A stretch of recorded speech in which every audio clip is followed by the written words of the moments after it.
Hey kids, what's going on? It's Damnation-n-Hellfire here, and we're here for episode of No Quarter. We haven't gotten to do one of these for a while because of my work schedule, but I actually had off today, so here we are.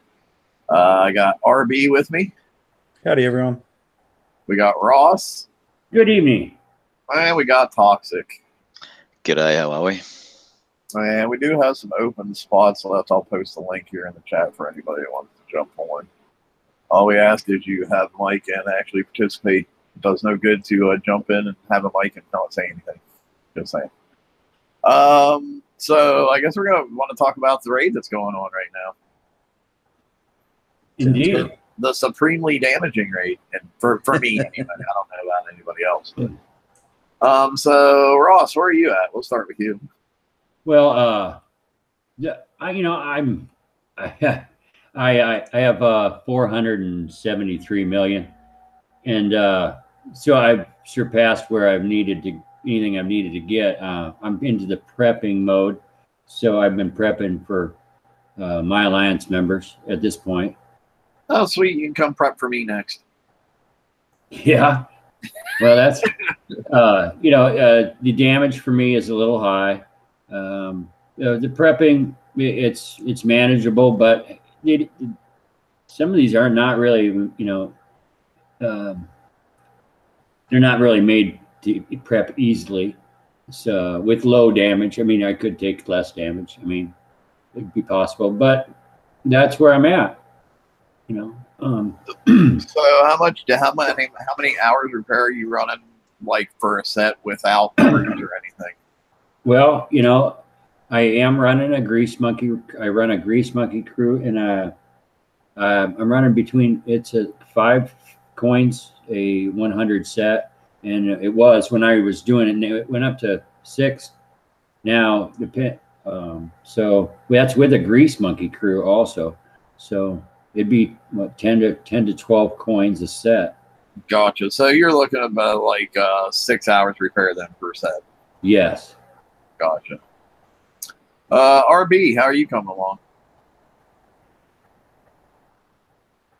I will unmute myself because that will make life easier and you'll be able to hear me. That's very important when doing a talk show to be able to throw that out there. Pro tip of the day. I'd forgotten how to do it. It's been so long. Boom, boom.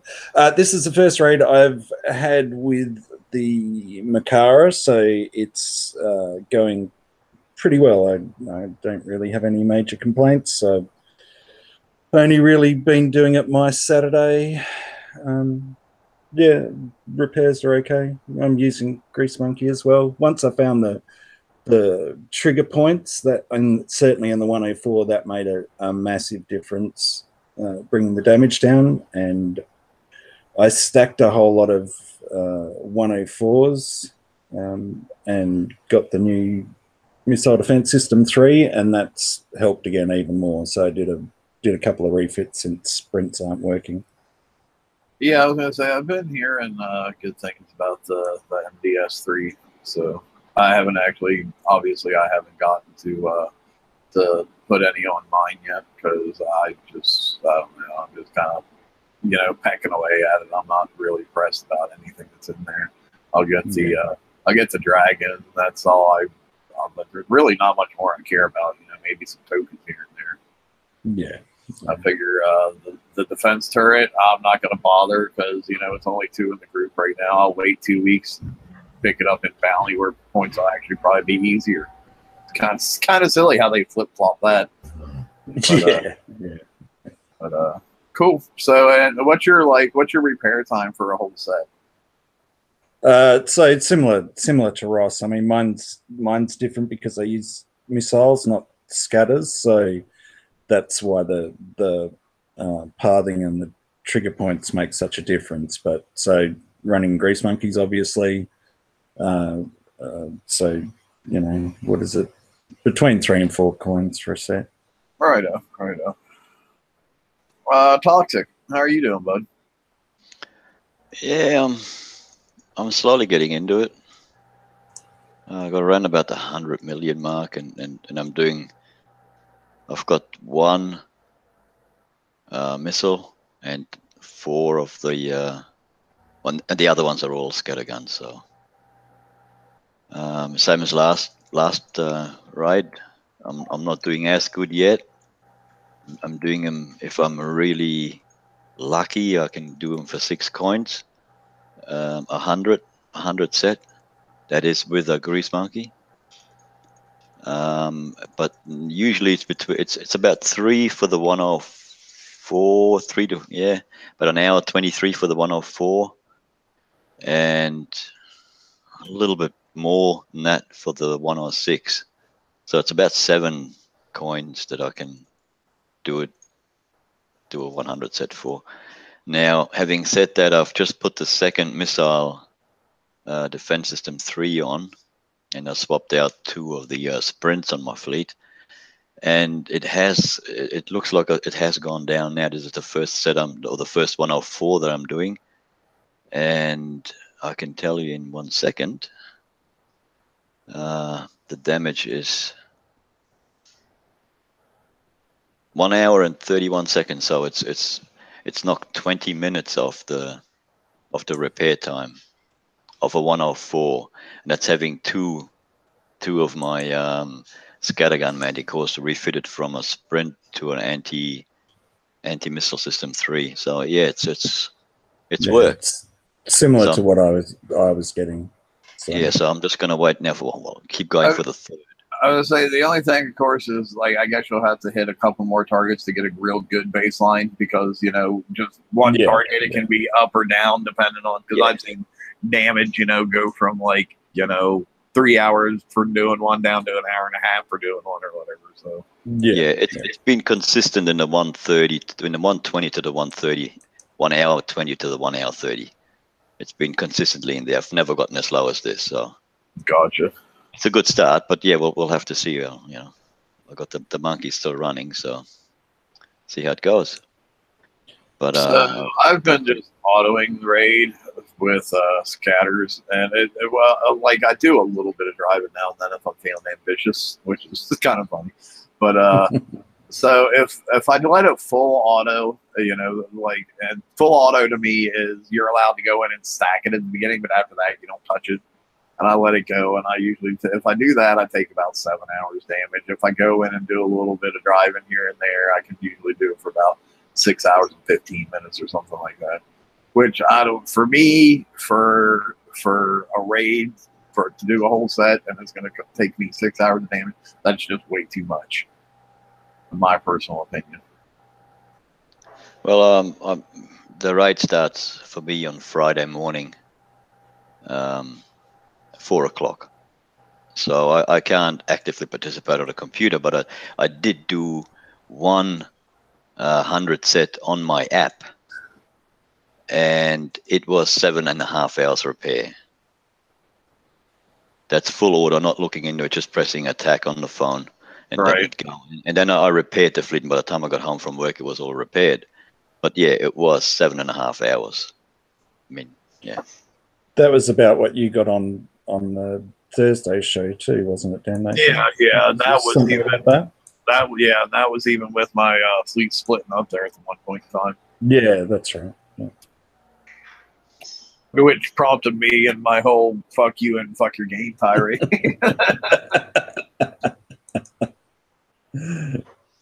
Well, that's valid. So, what are some of the things you guys? Because we've been, at it for a day and a half now, almost 2 days, whatever. So, what are some of the things you guys have found have helped your personal experience in this raid? I know the new missile defense system is a big one. I've heard lots of people talk about. I don't.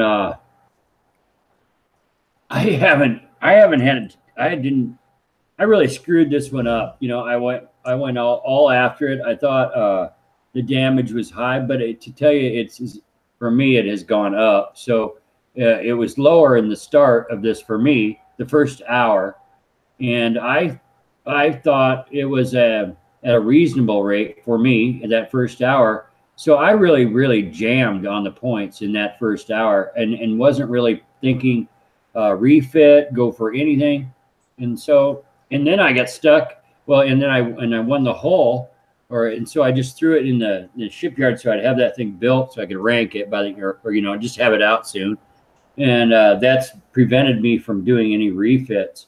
So I wasn't thinking, I did that to myself, So I'm stuck for I can't. I'm not going to coin the empty hull, so Right. it's gonna. I just running with what I got. Well, while you were talking, our property value just decreased because George snuck in. What's up, Oh, George? Crap, y'all noticed. Son of a bitch. A good do it. deal. Oh, George. Damn. I was going to lurk and just listen. Oh, well. I don't miss much, man. You should know that.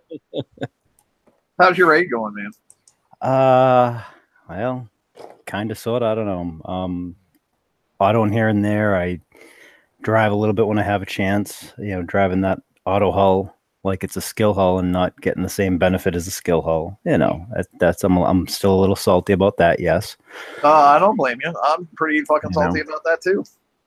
I mean, if you're gonna have to make us drive that well, then I expect to get the same fucking results as the skill hull. I mean, the whole point of the auto hull is that it has higher resistances and can be a little bit tankier. But we're not seeing that. I mean, you can't auto, you can't really blitz.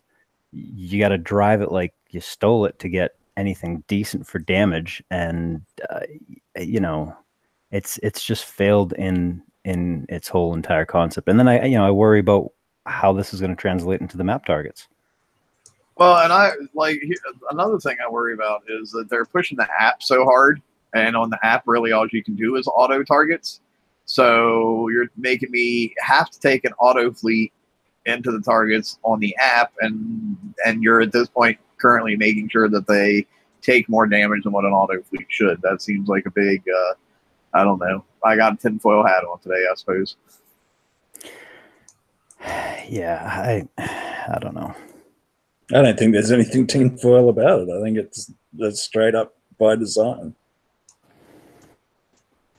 I mean, it could be by design, or it could be that they just don't, know exactly what the skill hull is supposed to do. I think, I think I've said this in a couple of shows. I think that they need the devs to start playing the game again. I think they need to have a good understanding of what the community actually expects in the game, because they keep changing leadership, and then these new people come in and just go completely opposite, or they repeat mistakes that we've gone through. I mean, we have limited armors again. I mean, I thought that's what we got rid of charged armors for, and now we're back to the whole same concept. I don't know.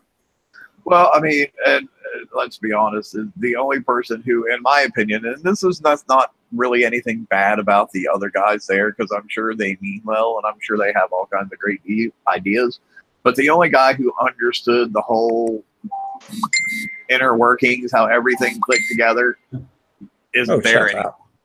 He's not there anymore, and I think it's good. We're going to be feeling that for a good little bit. Yeah, and I think the other thing too is that before he came back, he had balanced it. It was going in a really good direction before he left. Then we got GDA, and I mean, personally, I get along with him. I talk to him. I say hi. I mean, I still talk to him, but as a game dev, in terms of the BV community or the BP community, and the what he wanted, the direction he wanted to go, and not understanding how the community would react and what we expect of the game and what we've had for historical context. Like, he had this, I want to say, like, almost arrogance about, yeah, I know better than you guys, right? And I'm just going to kind of bring the game in this direction, regardless of what you think. And that didn't go well for the game at all. No, not at all. I'm kind of afraid. I just don't want it. I don't want a repeat of that again, because I don't know if we can survive another one of those. Well, you said before that we've been at the limited and it's gotten away from it. Now we're going back to it. Well, not only are we going back to it, now we also have to get individual shards, and they're limited. They make the limited armor out of the limited components. So it's gotten one step worse. Yeah, you're limiteds of limiteds now. Yeah. I mean, I think we're back to the whole, it's a lot of little things that are just compounding and getting people to the point of frustration. And, I'll admit I'm salty about a lot of things right now because part of it is because I see like a big picture type of thing, but I also understand the mechanics and stuff that they're using behind it too. And it kind of goes against so much stuff. Like, I mean, I spent a whole lot of tokens and probably too much coin testing out different dragon builds just to find out there's a limited, there's a minimum number that's way higher than what we've come to expect in the past in PV targets. And I wasted all this time building stuff into the ship and the hull that should have increased performance, and it didn't at all, not even a little bit. Yeah, yeah. I know one of the things that's particularly eating my crawl at the moment is like it might just be me, and you guys can comment on what you think about this. But it seems like we went through all these countermeasure and accuracy changes right now that, in my opinion, kind of nerfed the phalanx. But then now that we have the new missile defense system 3, it's like what the phalanx was before all the nerfs happened. So it's like they nerfed something to bring out something else that did the exact same thing as what the other one did before the nerf. Is that just me? Or are you guys kind of looking at it that way as well? 100%. It could go. I mean, it depends on how it performs, right? But the thing that the thing that's really bothering me is, again, it's going to go back to how are they going to tune targets with that out now? Because it's not like it's going to be. There's not going to be a huge distribution of it. It's just going to be the top end players that have it. So you're going to tune the FM for that thing, and then all the people that don't have it are, instantly behind everyone else because of that. I mean, but let's be honest. It seems anymore that that's all they care about anyway is the top end players. It's been that way for a long time. But see, that's such a short sighted thing, and that's I mean that seems to be a kind of prevalent type of thought process, and it's a really poor one because at the end of the day, this is an interactive multiplayer game. If there are no other players, you're not going to enjoy the game. You're not going to play. So you can be top dog and have all the crap, but if like only 3% of the player base has that crap and everyone else is resentful and angry and frustrated and they start quitting, who the fuck are you going to hit? Who are you going to play with? Yeah. But see, it also it makes me wonder if they are in such straits at the moment that they can't think long term and they have to think, how are we going to pay the freaking electric bill this month? If as a company, if they are not prepared to take losses at some point, then they need like new accountants. I mean, crap. Because quite honestly, if I were them, I'd just look at everything and go, okay, holy crap, shit's fucked. Let's take a loss for a couple of months, square this crap up, maybe skip a couple of events. They've done it in the past.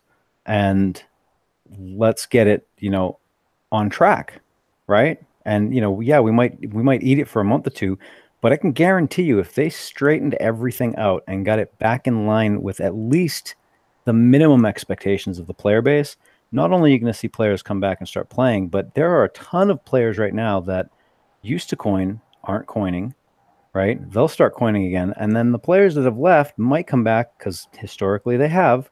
When it's gotten better, they come back and start playing again.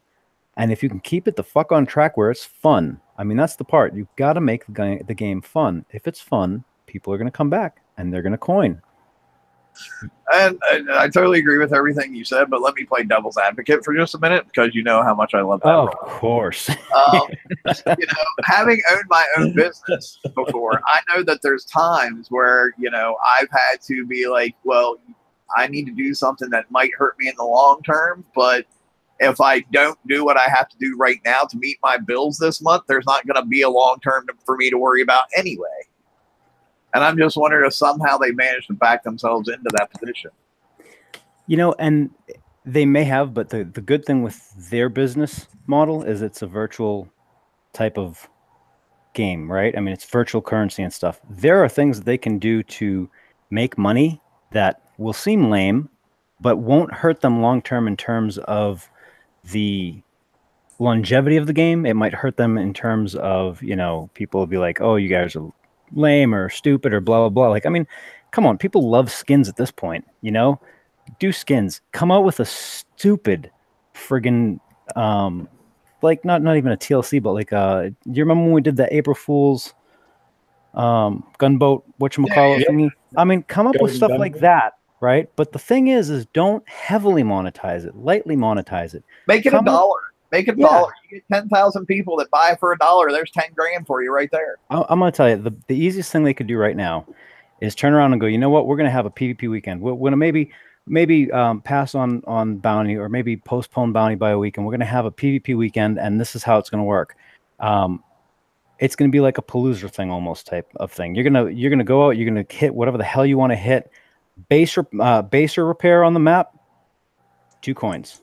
I don't give a shit what you have in your baser, 2 coins. Your base defense fleet and your base all together, 1 coin repair. You will have people smashing the fuck out of each other that weekend. And it might not seem like a lot of coin because it's like 2 on the map and 1 here. And I will guarantee you people are going to have a blast that weekend. Well, Yeah, having saying that though, it wasn't that long ago that they did that, When? and it was very successful. Well, it wasn't exactly as you described, but they did the half repairs, The and half stuff repair like thing, that. yep. Just random half repairs, and people were doing all sorts of things. There's so much activity in the game. It does work. It does work. I still remember the most comical thing about that, and I'm going to throw him under the bus here a little bit. When Vlad said, well, I didn't have time to prepare for half repair. It's like, oh, you bastard. sorry, Vlad, but that's always one of my biggest funny memories about doing that for a while. But here the thing is that something that simple, right? I mean, something that simple, not only would it bring fun back into the game, it doesn't cost them anything in reality, and it actually would increase it would generate some revenue for them, get some good feeling back from the community, and if they are in dire straits, it'll actually help them out because they're not doing any extra coding. All they have to do is put some flags in for repairs, and that's it. Yippee. It's like 3 hours of work. It generates a lot of goodwill. Yeah. Goodwill, money. I mean, there are things they can do. The question is, are they willing to do them? Well, and let's be honest, at the end of the day, goodwill is what leads to money. Yep, that's true. You got to trust. And the other thing is, if you bring out skins, don't bring them out as an American flag. Bring them out in an Aussie flag. Bring them out in a, Well, let me play devil's advocate here. Okay, Yeah. where's the majority of their money come from? Yeah, I realize that. American game. But you can do that and still bring out other flags. You would everyone can get one. But the catch is what's the ROI on it, right? Because if you don't have a return on investment on it, then why bother? That's like going, hey, I mean, I would love to have a Greece flag. I really would. And there are a lot of Greek players in the game, but are there enough of them? And would a large enough percentage of them actually purchase it in order to get a return on your investment for the coding and implementation into the game? That's the catch. Look, let me say this. I know a lot of Aussie players that play the game, and since they do have 2 of their headquarters are in Australia, you would definitely think that Australia would always be one of the flags for on their map. Well, I've got mine. On your base, yes, but not on your ship. So I haven't seen one on your ship. Like I've not seen one for the ships, and I wouldn't mind buying one of them. Why not? I've been that. There is, but it's just that it's not used anymore.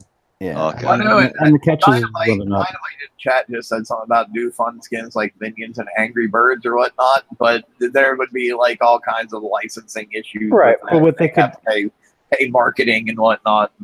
But what they could do, I mean, we know that the player base loves skulls, right? I can guarantee you if there was like a lightning friggin' bolt type of flames on the sides of a ship, people are going to buy it. I mean, I hate to break it to you, but that's just how we are, right? We've gotten to the point where we want to individualize our stuff. And on top of it, there are a whole lot of skins that we're missing for, I don't know, flagships, because that's what we see on the map, right?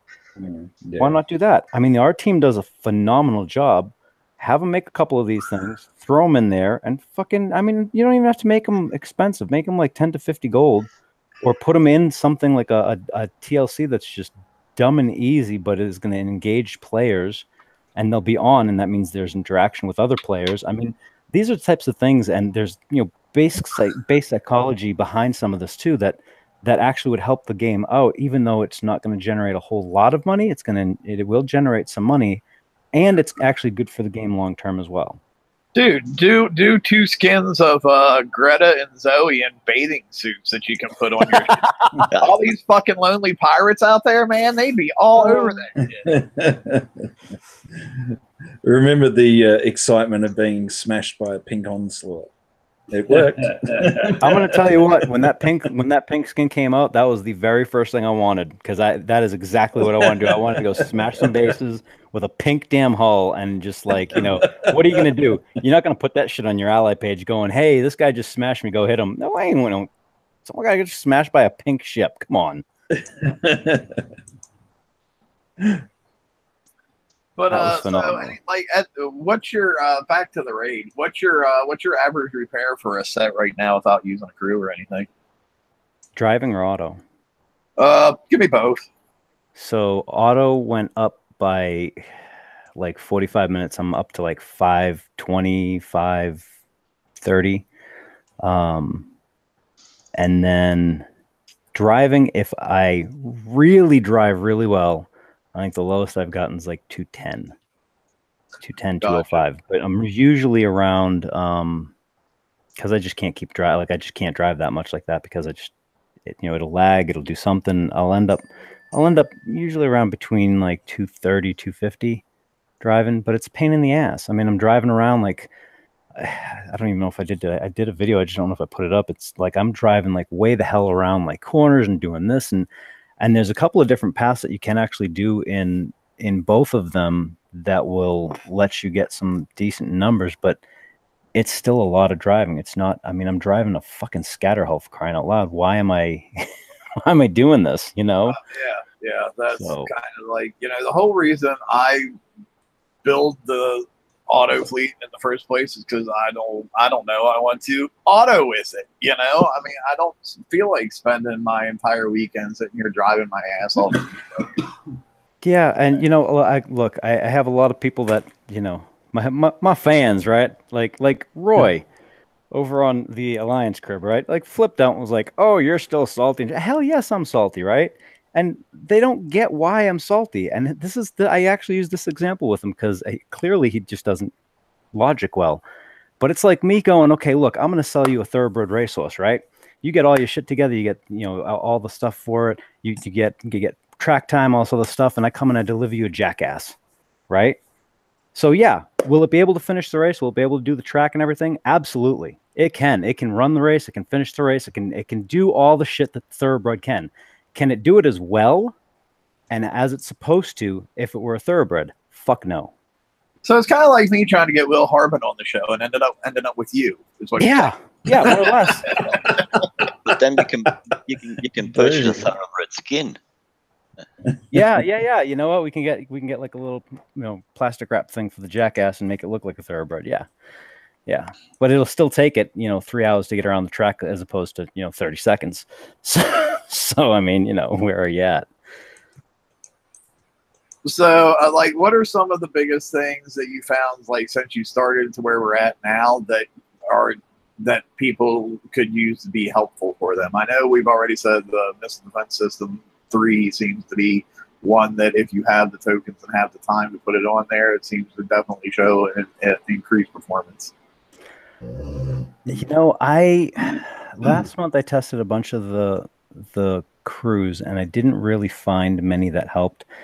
Surprisingly, the only one that actually was a significant change enough where that it was repeatable was not the 2-star one, but the 1-star Steelhead. I don't know if it's the same now because I haven't rolled a single one to hit it, but again, I tested more crews this month, and I'm not really finding the percentage based defense stuff is, I don't know if it's not working or it's just so de minimis it's not helping at all.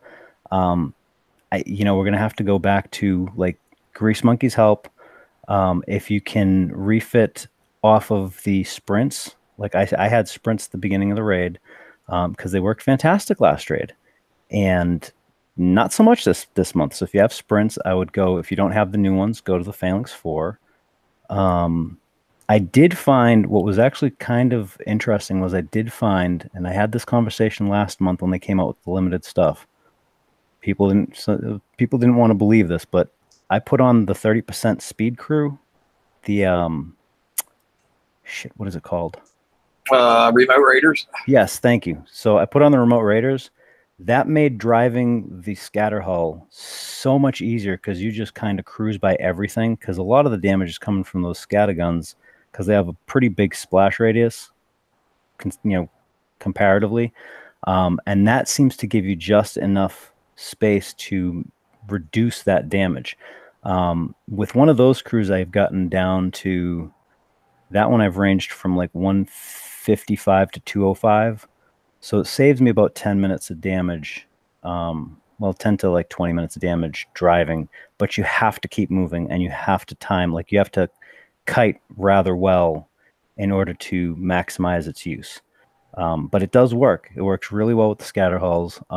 If you haven't switched to the Dark Wings, same as last month, 1 is going to show an increase in damage. 2 is going to be about even with full fleet, and then 3 with 3 of them equipped is when you see a significant difference. It's funny. We were just talking about that like in the pre-show, because I'm at a point right now where I only had enough tokens to do 2, and like it's funny because I see like 3 of my hulls that have the old CICs on them. They're all like like still like a third alive or whatever, and then I look at the 2 that have the Darkwing on them, and they just have these 2 little tiny slivers of health left. Yep. Yep. And what it is it's not the hulls themselves that have that on it do take more damage, but it's the catches that they make the other ones take less. And with the 3, the stack of the defense stuff and of the Darkwing actually is enough to mitigate damage on the ones with the Darkwing as well. So that way, that's where why you see kind of like an evenness of overall damage. But then when you get the 3rd one, it makes the difference. It's a really odd mechanic, and I'm not sure. Well, I know why it came about, but I mean the thing is, it should never have come about, because if they had designed the missile CIC properly and not added that little speed buff that didn't stack to the other hulls, so we could actually run both of the CICs, we would never have needed that at all. Yeah, I mean, honestly, instead of coming out with an entire new CIC that involved, days and days of refits, if you didn't have tokens for hulls, they could have just added that line of code to each one of the other CICs to match the speeds. Yeah. And then bing, bang, boom, you would have been done and not have to do refits. Because I know myself, and I'll let everybody on the panel speak to this, I'm getting tired of having to refit everything every month anymore. It seems like. Yes. Oh, yeah. Don't get me started on fucking dragon refits. But the other question, though, Mike, is this. Did they have to retune the targets for the new CIC? And in doing so, did they hurt those players that didn't fit the Darkwings on? I don't know. That's hard for me to tell, because I'm not at the point where I have 3 on currently. So it's hard for me to tell. Because with 2, like, I'm running about the same damage as what I was before. Now, if I start getting a lot less damage that I noticed personally when I put the 3rd one on, then I'll say, yeah, they totally screwed up by doing that way. Let me know, because I'm going to guess that the answer is going to be yes. I'm guessing probably so too, but I don't want to make a statement not have facts that I've personally seen firsthand to back it up. You know what I mean? I just don't want to say my opinion, because clearly everybody thinks I'm salty as fuck, and I am, because the auto hull is like, it's my favorite hull to build, and that's where I find some very good options that you can kind of think outside the box, and it's gotten completely absolutely fucked this raid. Well, I mean, let's be honest. At the end of the day, there's 2 groups of people. There's the group of people who believes that just put information out and make it forward, and then there's the other group of people who believes in accountability. you know, and that's kind of where things are at the moment. Like I'm one of those groups of people who in the I'm all about accountability. You said you were going to do X, but you did Y. Why did you do that? You made this decision. You're responsible for it. You need to explain why you did this. So I shouldn't ask you about the whole proto tuning stuff for map targets, right? Oh, but yeah, probably not. Well, you could. There were definitely discussions that were had about that. That I'm not a happy camper. I mean, I think I've made my position really crystal fucking clear. So, all right. So, the rest of you guys, what are your feelings? Or do you feel like you're at the point where every single month you're having to refit your raid holes, your FM holes, and like work on like we went through a phase there for a little while where you only had to work on the current fleet that you were dealing with for the raid cycle at the time. And now it's just like it feels like you're having to work on all your holes all the time because you're always constantly having to refit everything. Or is that just me? RB? Well, so last raid I went through so many tokens trying to get my repairs to at a reasonable pace. I've done it again this month, and I made sure that I had everything stacked, and luckily enough I can do that, so I'm not complaining. My FM fleet, I haven't really touched it, so I don't feel the pressure there because I got to a stage. I mean, I'm going to. There's no doubt about that, and of course, it's this ever-changing goalposts that change, just on a whim whenever we feel like it. But that's only going to start another whole tirade. But so my FM I've been reasonably happy with. I've just been hitting the 112s. I've accepted that I can't do it in my FM in a day now. It takes me 3 or 4 days or whatever. And some of this pressure we put on ourselves, and I think you want to play well, you want to play cheaply, you want to be successful at what you're doing and get the satisfaction from doing it. But if you keep on putting all that pressure on yourself all the time, it's probably not a healthy way to be. I agree somewhat to a certain degree that some of the pressure is what we put on ourselves, but also you have the flip side of like, okay, next month 117s are going away, and the month after that 112s are going away. So therefore, Kickseye is putting pressure on me to refit my and get my, I think it's a 50-50 thing. Yeah, and yeah, like, no doubt. I tend to look out, like about a month or 2 months ahead to kind of see what's going on. So now I'm feeling the pressure of I got to finish my proto sense because I haven't finished those yet. I got to refit my raid fleet to get it to where it's supposed to be by putting MSD3s and another CIC on there, and then also I'm going to have to work on trying to refit my FM fleet in there sometime too. And I'm trying to do all this within like a month's time, not to mention next month we get the new raid hull, and I'm going to have pressure to be building that too. Yeah, I think the proto, both having, 2 protos is really added to the pressure. And I think that's why we're all feeling it so much. If it was just, if you were refitting your FM fleet and refitting your raid fleet, it probably wouldn't be quite so bad. But having 2 more fleets as well, that's really, smashing the pressure on. Toxic, what are you thinking? Well, I don't know. I haven't really refitted much. I mean, like I've done the anti-missile system.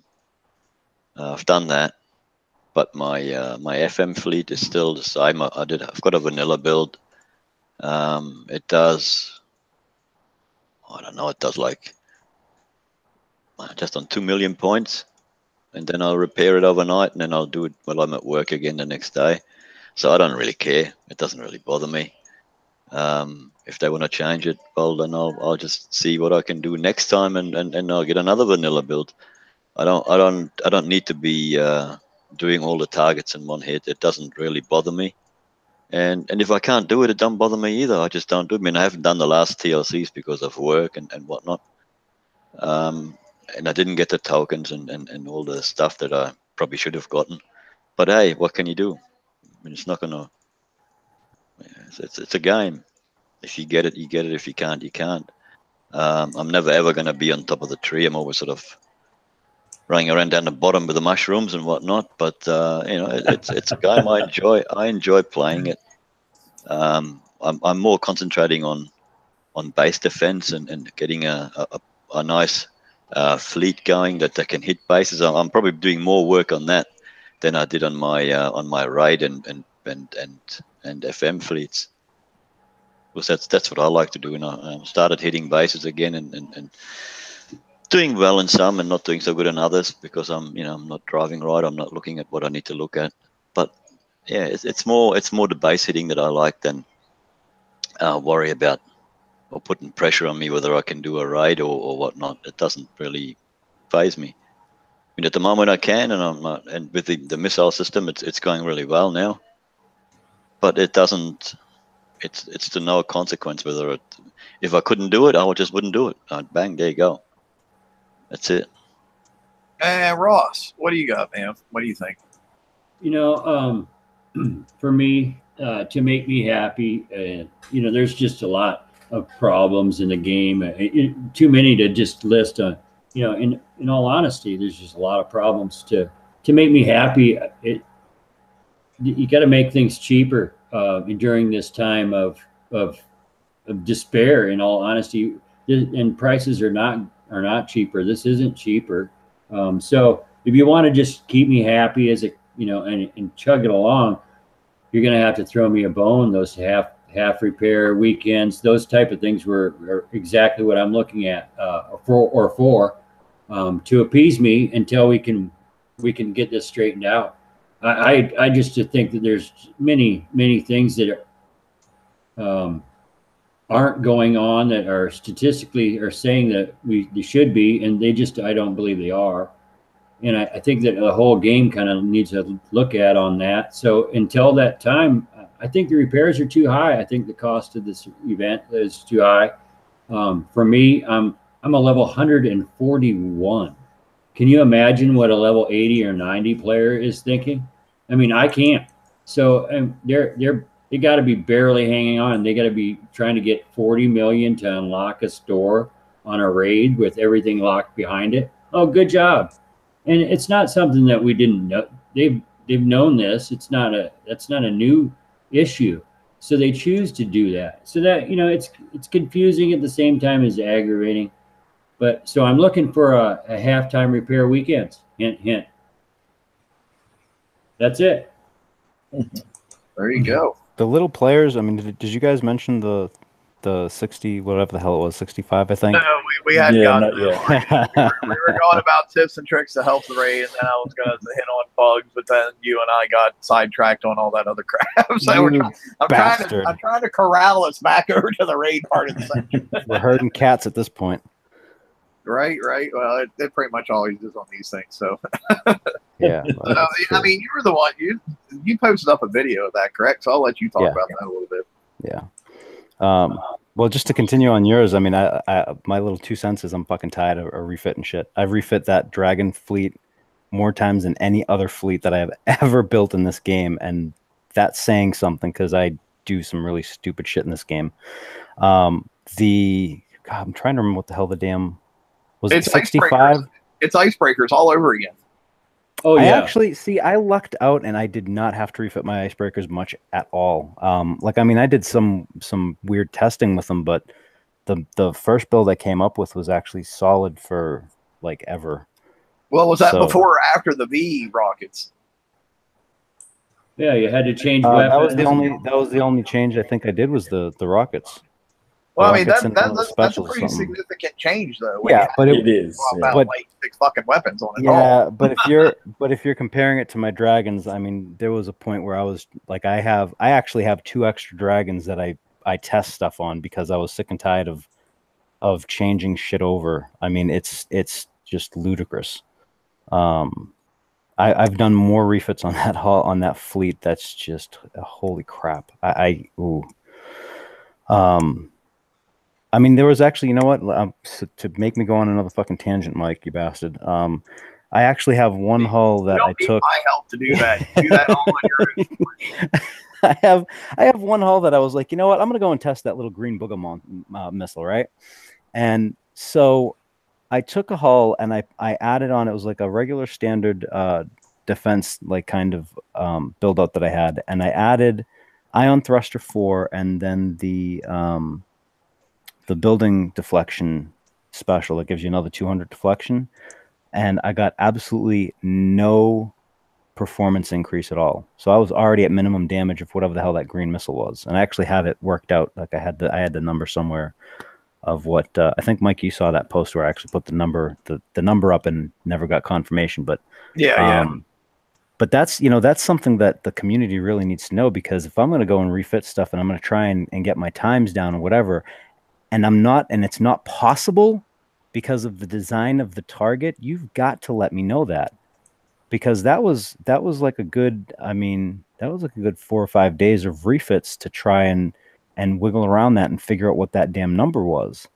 I mean, I don't want to waste a week of refit time just to find that out, and that's just on one hull. If I had done it to 4 hulls, 4 weeks, it's a month of shipyard time just to find out that I was essentially at the best point already.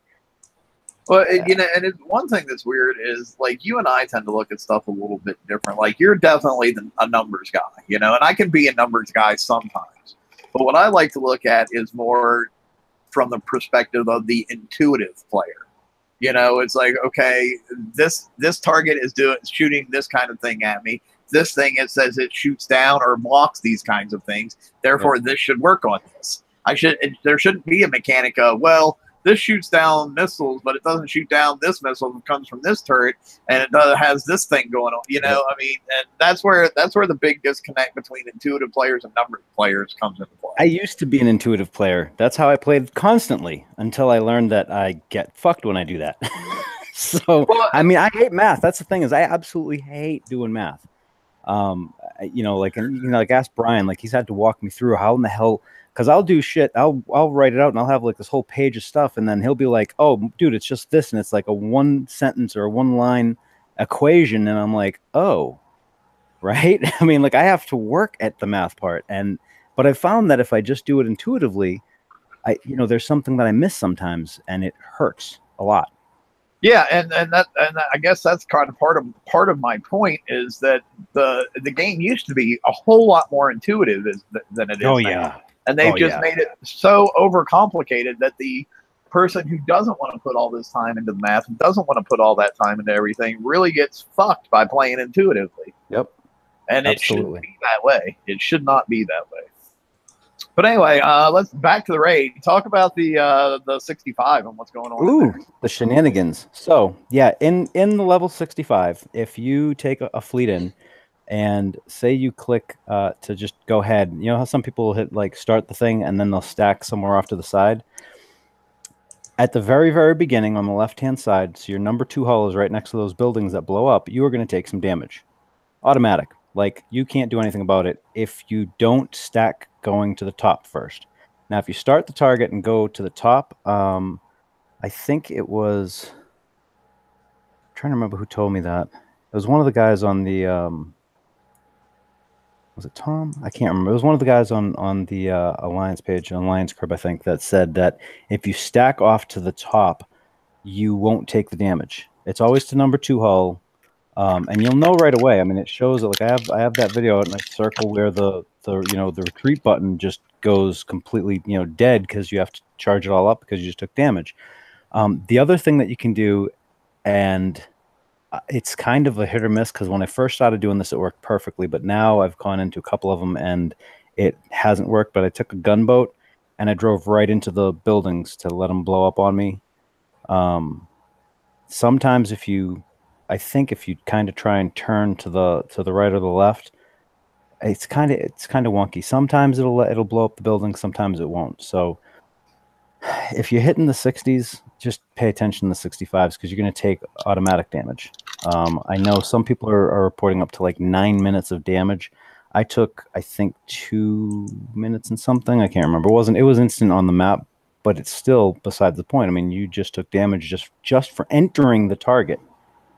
and it's been passed up. I haven't heard a damn thing on it. And you'd think, if this was something where, you went in and it blew up and you were going to take, and you got like 1 million points for free, guarantee you that shit would be fixed inside of a fucking hour or two. Oh yeah, absolutely. We've seen that happen. Yeah. Oh yeah. I mean, but now you're going in and you're taking damage and it's not, doing anything but causing you damage. It's just getting fucking ignored. Yeah. Well, and I brought that up tons and tons of times in the past, how that works out. Yep. Yeah. Was that happening at the start? Because I don't know if I'm wasn't not paying sure. attention. I don't hit the 60s. I actually got I got a couple of messages and I was like, that sounds a little bit strange. I mean, like, what you bring in a Katie's and didn't launch the drones? I'm like, what the? And which is kind of funny because yesterday I was, I guess the first day of the raid, I was told that someone lost their Katie's in one of the 80s. And I was like, well, that's strange. And maybe your drones didn't launch. He's like, no, I swear my drones launched, this and that. I watched it. And I lost my Katie's at one point. I wasn't paying attention because I kind of semi-auto. I'll go and stack them somewhere and I'll just let it go. And I usually don't have a problem. And I lost my Katie's the first day in an 87. Didn't know what the hell happened. I was kind of like watching, didn't realize until after it went to the map. All of a sudden, I don't have the Katie's in there anymore. I'm like, what the hell? I mean, it was fine when I looked at it. And then yesterday, I think. Yeah, it was yesterday. Last night, I lost it again. But this time I was watching and it was going through the target. It was fine. No damage to anything. I was like, no big deal. At the very end of the target, everything's dead. At the very end of the target, the Katie's blows the hell up and my ships take damage. And I'm like, what the fuck just happened? And the Katie's was dead. I was like, what the hell? So there are some bugs. And I don't know if, maybe the Katie's thing is there's another crack in the 87. I don't know. I don't know what the deal is. That's kind of what I was thinking because, we had that problem with the last raid that, people would auto for days on end. And then all of a sudden, hang on a sec, I've lost my whole fleet. Yeah, it was like at the top of one of the targets or some shit. If you went like a certain area in the top of the target, you take damage. And what the hell's going on? I don't know how you get bugs like this in the game. I don't know how you don't realize that 65 with the buildings blowing up isn't just visual. It's actually causing damage. Surprise. So, because I don't know if I wasn't paying attention yesterday, but I don't remember any buildings blowing up. And I've been hitting nothing but 106s. And, today I was like, where are these fire pools coming from? I haven't noticed them before, but I don't know. Maybe I just wasn't paying attention. Yeah, it's some just weird stuff. And, again, this is like the level 65. I mean, this is the bread and butter of the mid-levels. Yeah. You can't do this to the mid-levels. I mean, they're already getting fucked all the time. You want to add to it on top of it and then not do anything about it? I don't know. Here, we want to talk about bugs that are really annoying. Here's my favorite one at the moment. When in the 104s and the 106, you kill the big turret ships and they sink, yet somehow you can still click and target the turrets that are underwater. And dude, it messes up your driving? Tons of times. Yes. Oh, yes. That annoys the shit out of me. Yeah, we were talking about that yesterday, and I was wondering whether that was like a Katie's mechanism or something, because they're definitely in there for a reason. So it's been like that since the first raid, and I think, and it's only, I believe it's only the ones that are land-based turrets, right? Yeah, so I think it's a layering issue because they've been having lots of those lately. Yep, I think I agree with that. It's probably a layering issue, and the problem, I mean, the biggest problem with that is of all the fleet combinations that it's going to hurt the most, it's going to hurt that scattergun fleet the most because it is such a precision driving thing now. Which it shouldn't be. Disclaimer. Which it shouldn't be. Yes. Yeah. I mean, I can say that every single time. I mean, it's not doing what it's supposed to do, and Lord knows it's probably not going to last a month or two before it's obsolete again, like the Hunters. Sorry. And Buccaneers. Oh, I'm sorry. Jeez, I gotta. Sorry about that. Right. Do you need a drink, George? I think I need a drink. Yes, a couple of them maybe. So, yeah, I don't know. Like, yeah, I want my auto hull to fucking work, and I want it to work for a year. I don't want it to get superseded by something else because they want to come up with some fucking fancy schmancy thing. just do what you said you were going to do. A year. The go-to hull for the year is the raid fleet. That's what should be tuned for TLCs and map targets for the next year. Yeah, when you say my hull has a shelf life of a year, to me that doesn't mean, oh, but we're going to come out with this other target that you need to build a different siege fleet for that's at the top end. No, my Buccaneer or my Hydra, whichever way I decided to go, because they were both the top end fleets. You know, it's not like the Hydra was supposed to be more top end than the Buck. They were both supposed to be top end fleets. They just had different mechanics. It should be able to do any new targets you bring out between now and the time of the next siege race. And see, you touched on like a massive pet peeve of mine, because there are a lot of people that are going like the 103 base parts target pisses me off.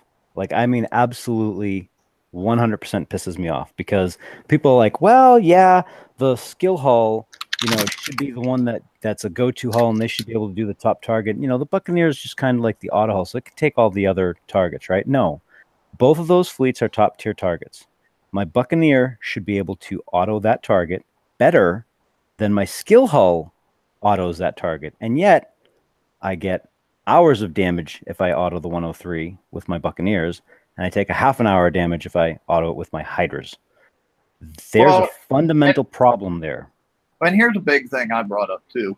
Like, if I can do the 98, which is, if I'm not mistaken, that's 150,000 base parts, right? So if I can do that with Bucks for like 30 minutes damage, why is the 103 that's 300,000 base parts, which is, you know, twice as many base parts? Why is that target doing 8 times the damage for twice as many base parts? That's the simple math of that just makes no fucking sense.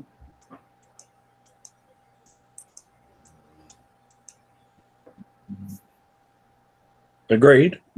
I was gonna say, wow. Apparently, I'm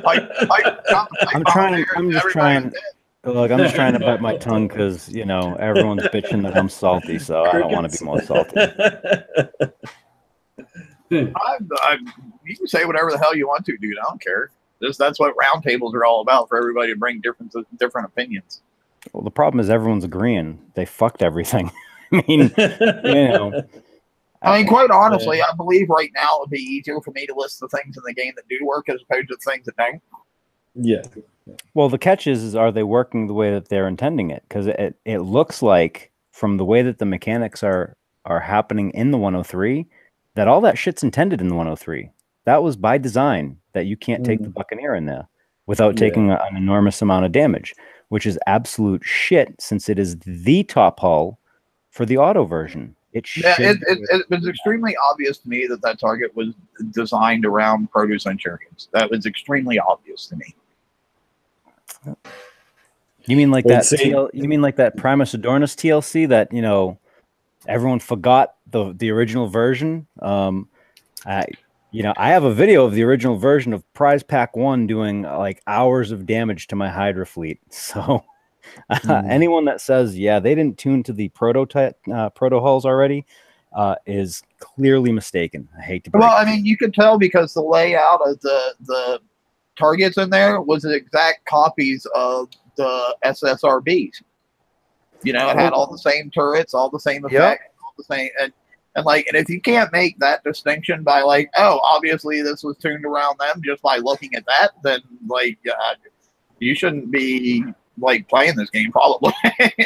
That's my opinion. Or proffering your opinion to, you know, the powers that be either. I mean, right. Here's the catch. Even when they quote unquote corrected the Primus Adornus campaign, you still couldn't use fucking Buccaneers the way that they were supposed to be used. I could use my Hydras. I could auto with my Hydras. I mean, I built the Hydras to auto from, you know, day one that I built them. But one, how many people actually had done that? And two, why? I mean, why am I using my skill hull as an auto hull and getting better results than my... This isn't a new thing, though. Like, it comes back to that whole, to me anyway, and, you know, Mr. Mediocre as it is, but to me it comes back to that whole, well, you know, one fleet can do one TLC really well, but if you didn't build that fleet, you were boned. And then it seems to all be flowing on from that sort of thing, that You know, it shouldn't be like it is, but it is the way it is because of this. Well, but it's Does that make sense or not? Yeah, but it's Yeah, gotten that really worse. It's gotten worse than that, though. Oh, Because yeah. in the past, you know, you couldn't do like I can't. I mean, I can build some odd stuff, right? I can't get a Phoenix fleet to auto better than a Skyfire fleet, okay? Because the design is actually done really well for both of those hulls. But going beyond that, my skill hulls are doing better in auto than the auto hulls. And I can tell you right now, I'm looking at the Manticores. I just finally got my last missile boat done today. And I'm already looking at it going, huh, I could turn that into an auto hull if I do this, right? And I can almost bet you money it's going to do better than the fucking scatter fleet. I can almost guarantee it. And that's just, it's really, really frustrating to me. There's a lot of I think you'll find that it won't, but that's just my opinion. Because the whole benefit of the scatters is that it's taking out multiple ships at once, and the missiles won't do that. Okay. My turn for crickets. Well, but I still don't know why that would. The thing is, the way that with the new Darkwing CIC, and that the longer time that you have for the little I don't know what the hell they're calling it now. It's not Bloodthirst, whatever the fuck it is that gives you a little field. I have a feeling that I actually could get a fleet to auto and do better than the scattergun hull. I mean, I'd have to refit the whole fleet, but I think it's possible. Yeah. Even if they're targeting just one thing at a time. You would have to. Yeah. I'll give it a go in a sec because I just hit S then and I was getting smashed. So. Yeah. I mean, I will say that I will end up the idea that I have actually incorporates scatter guns onto the fleet. I will admit that. However, it won't be built as a scatter fleet. So,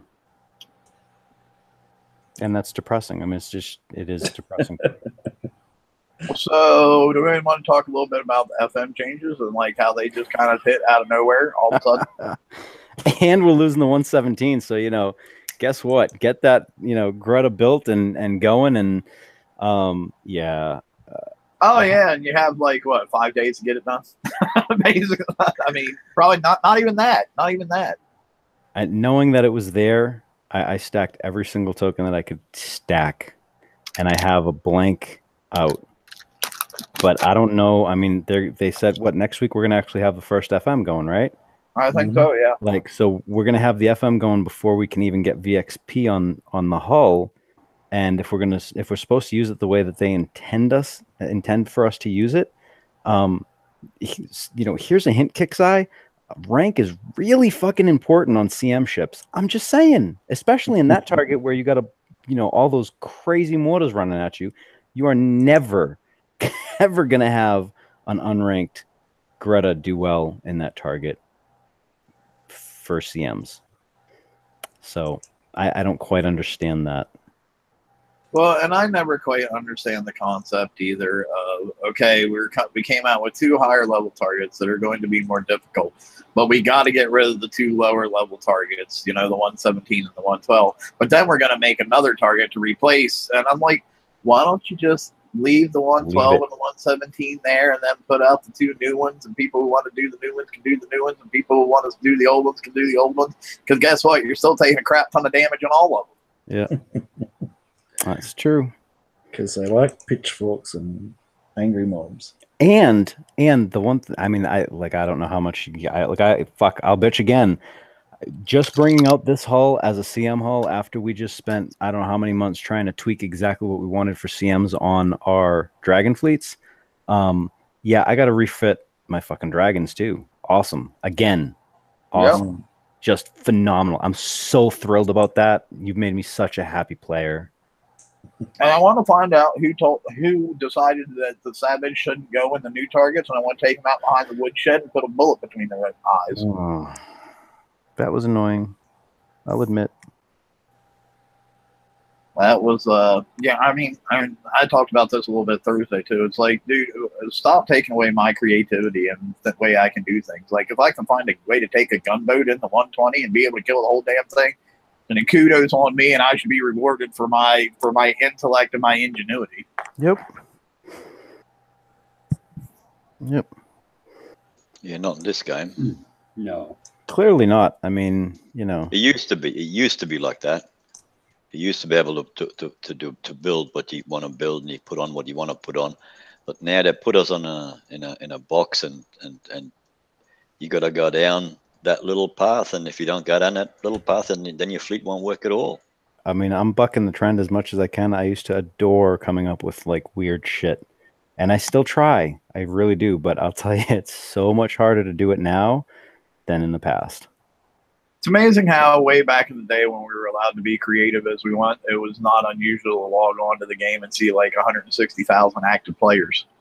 Yep. And now if you log on to the thing and you see 30, it's a good day.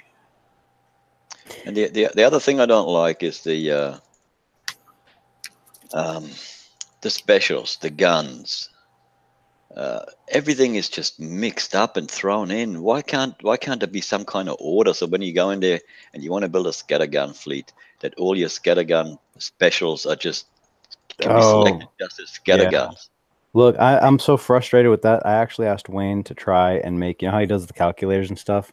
I asked him to see if he could make something where you could do a pull down and go, okay, I want everything that does splash, and just come up with a list of everything, weapons and specials that do extra splash, like things like that. I think he's working on it. I don't know if he's gotten it out yet or he's testing it or what, but man, even if it was just a spreadsheet so I could sort by column and like, this is the splash column, anything that has a value in here, put it at the top so I can see everything. There's so much crap now. Yeah. And you can't even. I mean, and spreadsheets and Wayne's thing are all nice and everything, but that's not going to help me in game when I'm looking for a thing and I got to look through fucking 50,000 different pictures and be like, oh, I didn't find it this time through. I got to go back and start at the beginning again. Oh, and then when it changes, like where if they add something in and it changes the spot where it's at, and you're like looking for a half an hour going, I know I can put this on. I know it's not like grayed out. Where in the hell is it? And you can't find. Oh yeah, no, I agree. But it used to be like that. Well, I don't know what they've done to what the reason behind it is that it isn't like that anymore. Because you used to have all the things together, like you know, the reload systems, they were all together. The engines, they used to be all together, and now it's all seems to be just willy-nilly anywhere. Yep. Yeah, I know me for specials, I would like to see them sort stuff more, because you know how they do have that little bit of a sorter in there. I would like to see them sort stuff more by effect than what weapon they think it goes with. You know, don't give me mortars, missiles, whatever. Give me like splash. Give me reload. You know, that's how I want to sort my shit. I mean, the weapon's not so bad, but the specials like. Well, yeah, but even when you go to the specials things, like I was talking about, it's almost the same basic sorting system, you know, because they're like unless I'm way off base, it still says like missile, and then it'll pull up all the specials that are for missiles, and it still says mortar, and then it'll pull up all the specials that are for mortars. But like, you know, I use splash on a lot of stuff that's not mortars, so let me sort by splash and that kind of stuff. That's what I'm saying. Yeah, but they got to put some sort of a system where you can sort things out and put them in their little niche, you know. I made a suggestion a long time ago and it never got followed up on. It's like, I would love to see a favorites section where you could take like 10 things you use the most all the time and just put them in a little favorites thing at the very top of the list. I would agree. Yeah. That would work, yeah. That would work. It wouldn't work for me because I just don't have favorites. I'm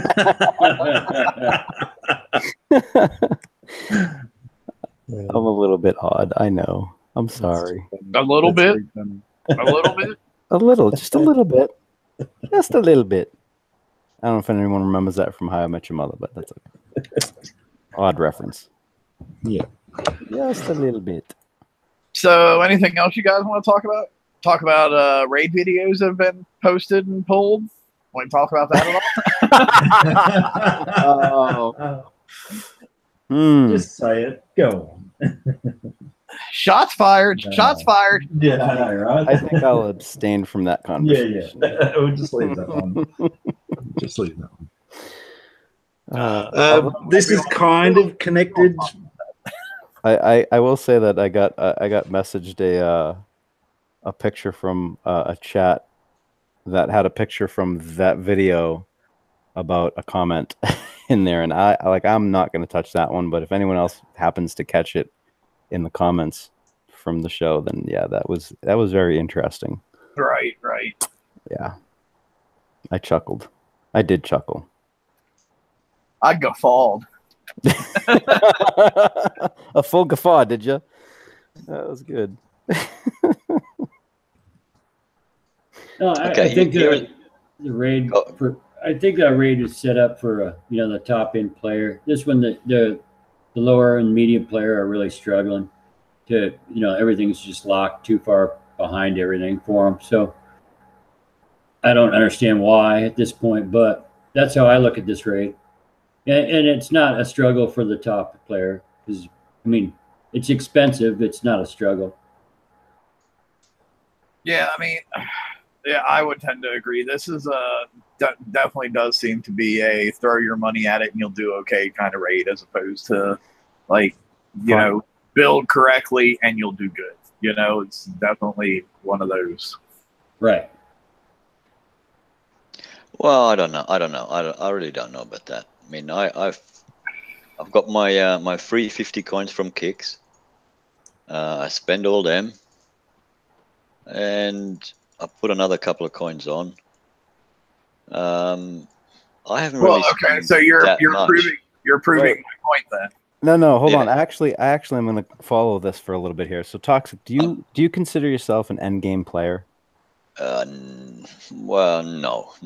I haven't got the tech or the coins to be an end game player. I'm somewhere in the middle, I guess. Okay. Even though my levels would suggest I'd be a high end player or end game player, but I'm not. Because I think this kind of goes back to expectation, right? Like the end game players that have all the junk. Like I've become accustomed over the years. I've been conditioned to, one, get everything I can, right? That's been a 7-year conditioning. And two, as an end game player, I've become not only accustomed but expectant in being able to get everything that I want at a reasonable cost in the raid, because I've invested in my hulls, I've invested in my builds, I've invested to have everything ready, and took the time to actually make sure my builds are solid, things like that, testing. So I've already paid in advance so I could do well in my raids, right? And my expectation is that I can get what I want and get it reasonably priced at a reasonable cost. And I think the difference is that I know where I'm at, and my expectation going into raid, when I see all this stuff here, I'm like, okay, I want all this. Has anyone figured out how many points you need to get like all the goodies? I did not, because I knew I wasn't going to bother, so I didn't care. It's a shit ton. It's like hundreds of millions of points, right? So here's the catch. If I'm going to auto with my auto hull that I built to auto the targets that I was told I was going to be able to auto because they're auto friendly, right? Kick size words. And it's taking me like 9 or 10, let's say 10 coins just for shits and giggles, right? Say it's 10 coins in S set. So that's what, 10 million points for $1. So if I need 500 million points, how much is that?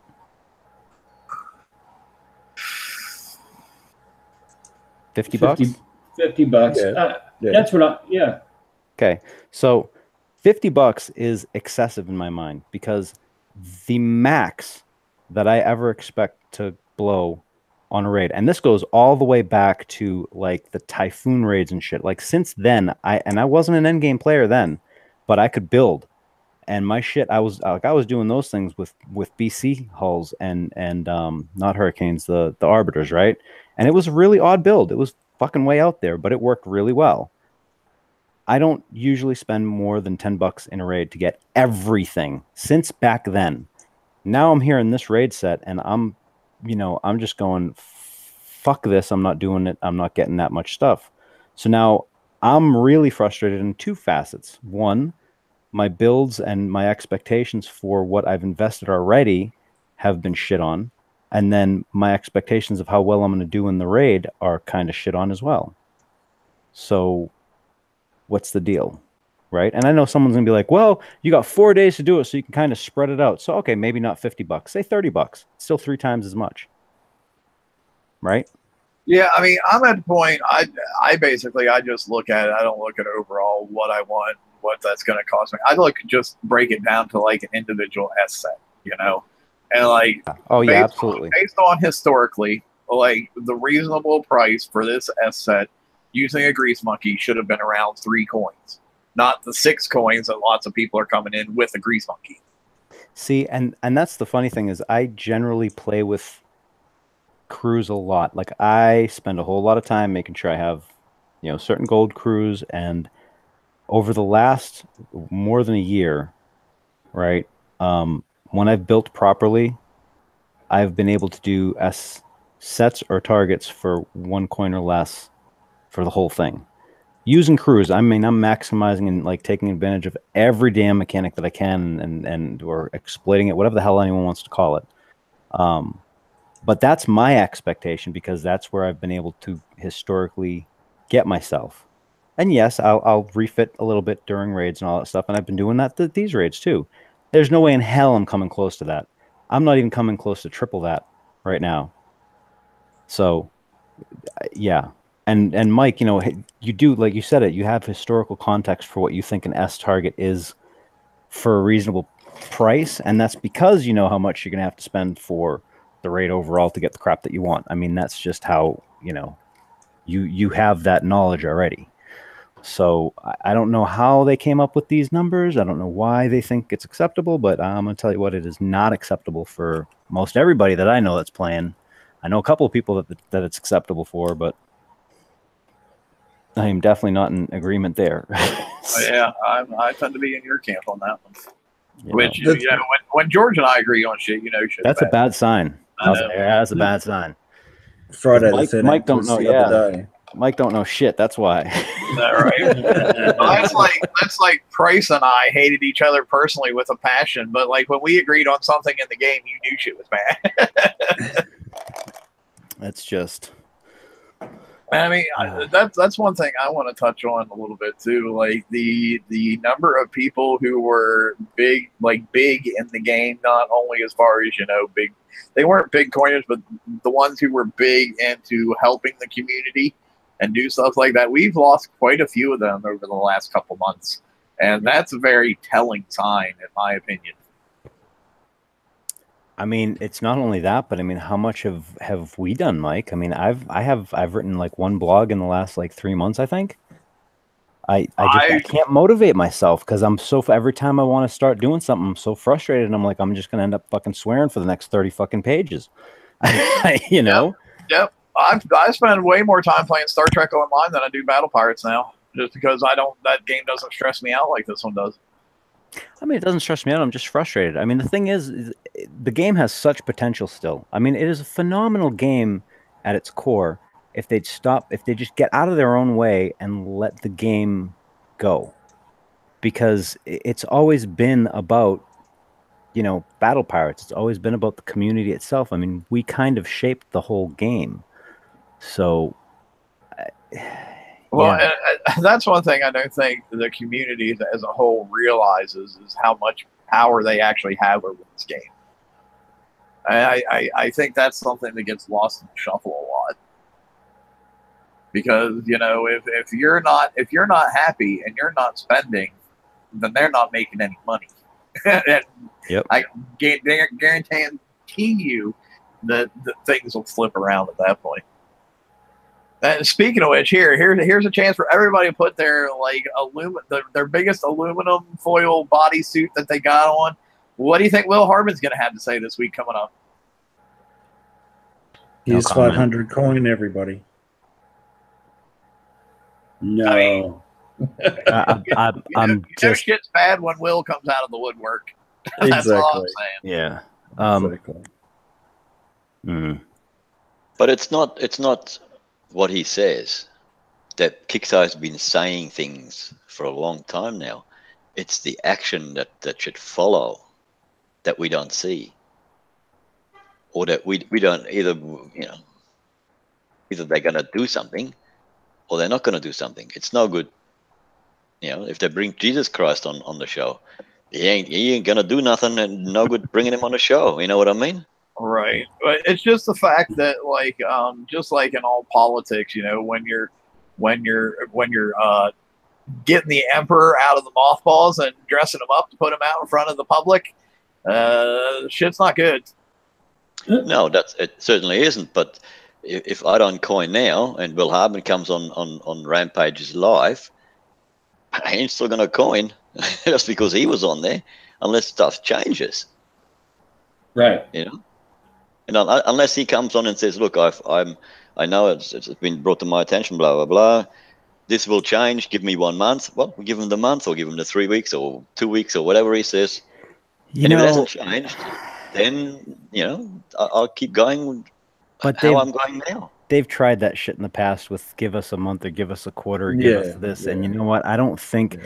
I think that would be a very bad thing to come out and say to the community at this point. I mean. I don't need to be condescended to, Yeah. My favorite is when they say, give us a month, give us 3 months or whatever. And then at the end of that 3 months, you hold them accountable for everything they said they were going to do and didn't do. Then they get pissed off. Yep. That's my favorite part. Yeah, but all they had on was the devs and stuff. He's one of the figureheads of the company. You know what I mean? He's the CEO. Well, was I mistaken? I didn't think Will was coming on Rampage Reports. I thought he was just making a statement later on this week. Oh, okay. No, he's going to be on. He's going to be on Rampage Reports. That's not the way I understood it. I thought it was the developer and somebody else that were going to be on the reports, and Will was just coming out with a statement later this week. Wrong Thinker and Robot are going to be there. I'm pretty sure Harbin's going to be there. Destro's back. I don't know. We'll see. I don't know that he's gonna. I mean, he might do like a state of the game type of thing. I'm not sure. I thought it was that they were gonna all of them be there. Like Will was gonna be in, like say something, and then it was gonna be Rampage and the two devs going over stuff. So that's what I thought. Yeah, that he's actually on the show. But hey, well, time will tell. I could be wrong. I mean, I don't know. I haven't been paying attention much.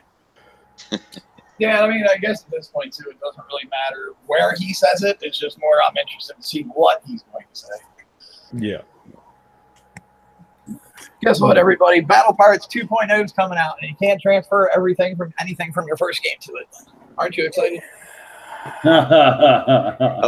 If they had gotten this to a nice balance point first, and they were in a good point, like a good position, I'd be like, you know what? That'd be a cool thing to say. But if he comes out and says it now, when this is, no, man, that would be instant like death of the game itself, because everyone would be like, just, I mean, you can't open a new game with bad press from the current player base. That would be just suicide. Oh, the companies do it all the time, though. I've got something caught in my throat now. I think it was hard reset. Was that what I heard? Oh yeah, I know. It's been I thought I had. I've brought that up often. I would love to see a hard reset. I don't think they have the balls to do it. No. And when I say hard reset, I'm talking more just like on like PvP. That's the way they currently stand. Yep. Not like you totally lose all your hulls. I'm just talking about a reset on the stats that are on the hulls that you already have. Again, dude, and I still say, and I've said it for a long time, that the biggest problem in this whole thing that we're dealing with in PvP balance is the numbers that we're dealing with. Yeah. I agree with that. I don't know.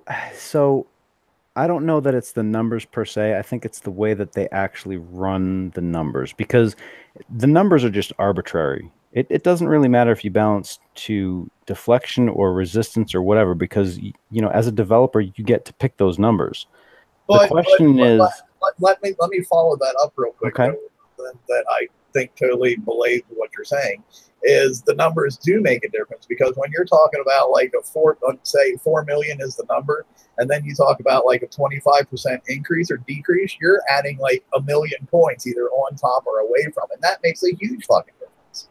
Well, it depends on how it's balanced. See, that's again, you can drop all the zeros and look at it that way, because technically that's how it's going to get balanced anyway. So, you know, when you're balancing, I think the problem is their balance is way the hell off. Like the PvP right now looks like it's just a version of the Voltron fleet concept that we had last year that just fell on its face.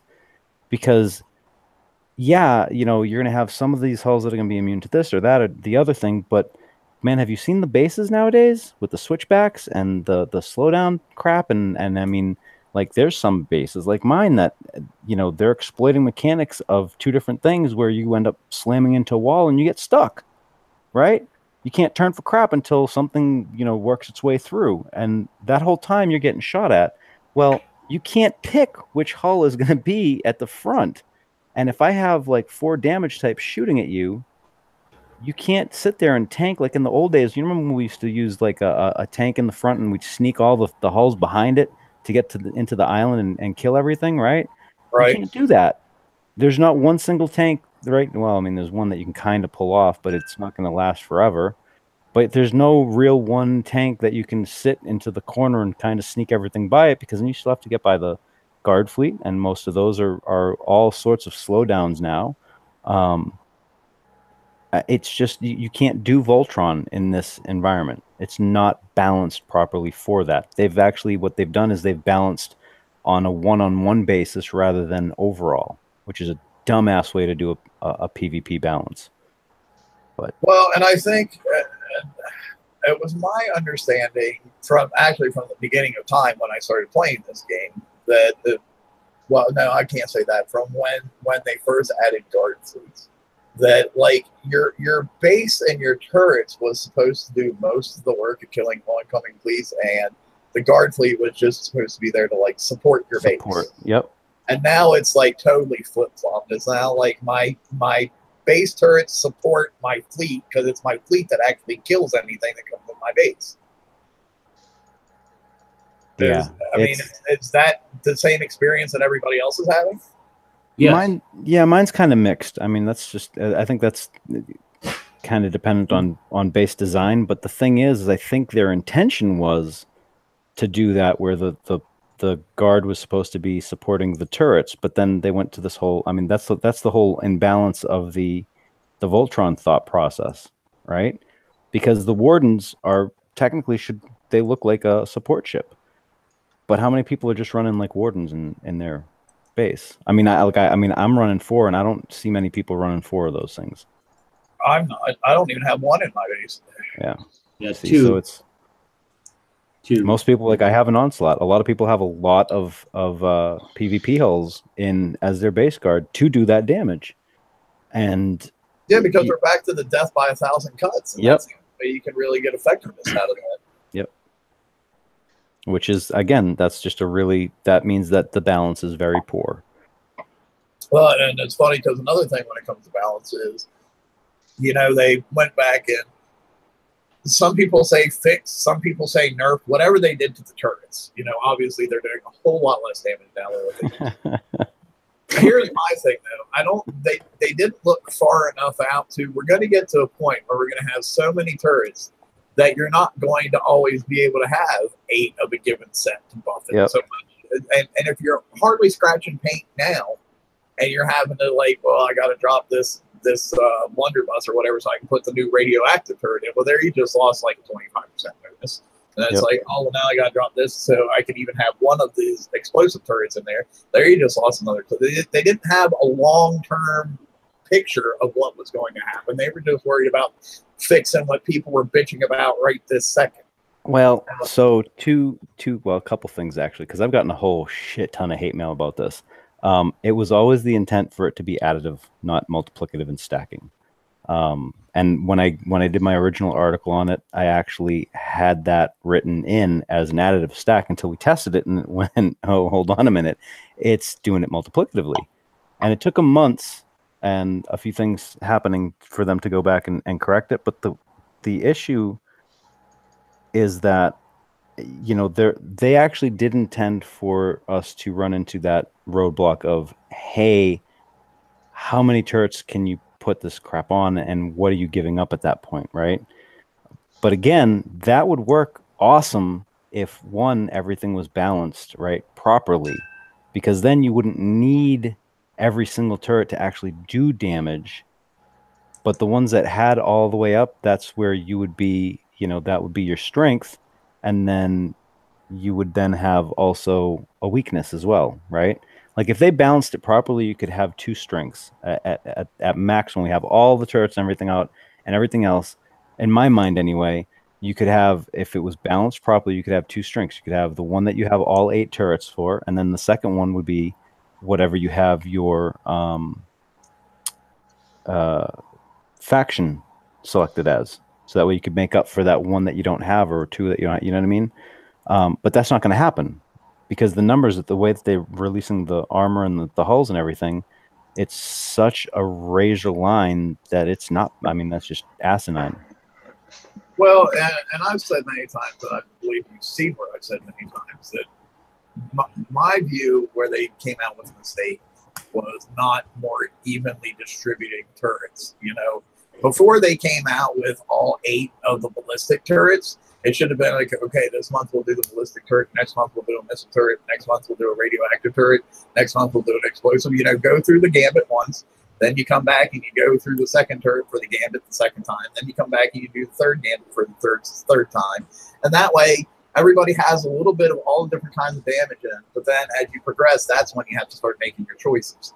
And if they had done it that way, you wouldn't have had to bring out, oh, well, okay, so this missiles or ballistics are doing way too much damage. Well, here's the MC1 armor to try to fix that. Oh, now they're still doing way too much damage. Well, here's the MC2 armor to fix that. You know, that could have been like months down the road when you had to worry about that shit if you had released shit in proper order. See, I was kind of more on the like the way I wanted to see it was having, you know, you start bounty, and instead of having just like, here's a store, you have a tree set up, like you know, a tech tree set up. And like some other games, you can see it where it's like, you know, you have this one thing that you get at the bottom of the tree, and then the tree branches out to 2 options, right? And depending if you want to go on, you know, like say research or population, you know, you pick one of those 2 things, and then more of the tree opens up, right? So you could have the one thing at the beginning to start, and then you can have, you know, attack and defense, and you can pick whichever tree you want to go up and kind of climb up. If you want to go really heavy on base hitting, you just keep on sticking to the right, you know, to the right hand side of the tree. If you want to do really heavy on base defense, you stick to the left side of the tree. Or you can kind of go both ways and kind of work your way up. But that way we would also see what's in the tree, so we could make an informed decision about what we want to do.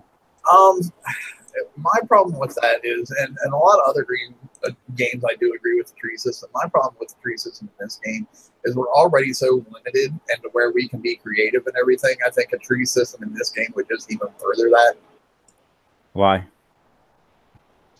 Because it's the same tech. Well, it would be the same tech. Instead of waiting, you know, 12 months to see what the tech is coming, we would know in January all the tech that was going to eventually be available, right? Yeah, but at the same point in time, like, so if I want to, on this tree thing that you're talking about, if I want to get the thing that's like way down here on the right-hand side of the PvP, so, you know, I have to spend all these points or whatever to open up this tree, or claim all these things to open up this tree. But then I see something over here on the PvE side that I also want the same level. Oh, no, this is just bounty. This is just bounty. It's just PvP. I'm talking about in bounty, instead of having the store and you know, they're releasing just one hull or just this each month, we have a tree of prizes in bounty. And that way we can see the whole plan for PvP for the year, and we can decide for ourselves which way we want to go for PvP. So then, okay, so what PvE at all. What happens then, and even in PvP in the tree system, when you get down to, like, say we're at tier 11 of the tree or whatever, you know, we've had like fucking 15 choices that we've had to make to get down to this one thing. But then we also notice on the other side of the tree, there's something that we would really, really like to have too. So then we got to go back and do all 15 other sides of the tree to get down to that as well. Yep. Because it's a choice. It's a choice to go through the whole thing because, you know, it's one or the other. Let me put this out here. As much as people bitch about the two sides of the fucking raid tree right now, can you imagine? Can you imagine if we did that in Bounty? Oh my gosh, dude. I'm talking about a true tech tree. Like, you know, so like, okay, so the first month, what did we get? We got like onslaughts and like a special and all of the crap, right? So you open up the tree and you can go, okay, you can go with base hitting or base defense. So the first month you'd have a choice between going to the onslaught or the warden. And then once you pick one of those two hulls, you know, you have the option to pick, you know, the weapon special and all that other crap, or you could alternatively get the two hulls and not open up the next level of the tree. Like, you know what I mean? Like it would be able, it's like, I'm trying to think of a game that actually has the tech tree set up the way that I'm thinking. It's not like the trees that we see in the game right now. Those suck. Those are not tech trees. Those are just kind of like limiting trees. They're block trees essentially. It's not a real tech tree. It's a tech bit like tree, settlers or whatever you want to call it. They Like, have that sort of tree. I haven't played that one. Like the skill tree of World of Warcraft. I'm thinking like Masters of Orion. Have you ever played that game? No, I never played that game. That's like the exact tech tree that I'm talking about because and that's the problem we're gonna refer to all these obscure games that no one else has played stuff. So because like in Masters of Orion, like you would, if you opened up one side of the tech tree, right, you then had, it's not like you just had only one option. You actually had options to go different ways within that side. So you weren't like, you're not blocking yourself from getting stuff if you kind of go heavily on one side, because you could quickly open up the rest of the tree on the other side. You just won't have as many choices. Like you wouldn't be able to get as much because you only have like, you can only select 3 things each time, right? Well, but like, I mean, you just hit the nail on the head, which is what I was talking about, is what you said, but you won't have as many choices. And we're already so limited in the choices we have in this game. I don't want to see anything else that's going to limit my choices. But Mike, you're limited now. You only have that's what I'm saying. The same choices now, but it's only in 12.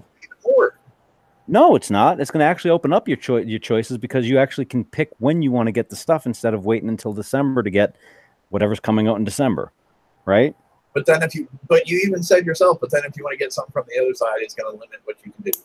Those words did come out. Well, yeah, you can't. It's not like it's if you're leveling up someone, right, and you get like you have 10 character traits. You only get like 5 things to choose from to increase each time you level. You can't go, oh well, I'm going to max out to 100 each time. You get a hack or a cheat code to do that. You're limited to how many points you can put on any one character trait on any level.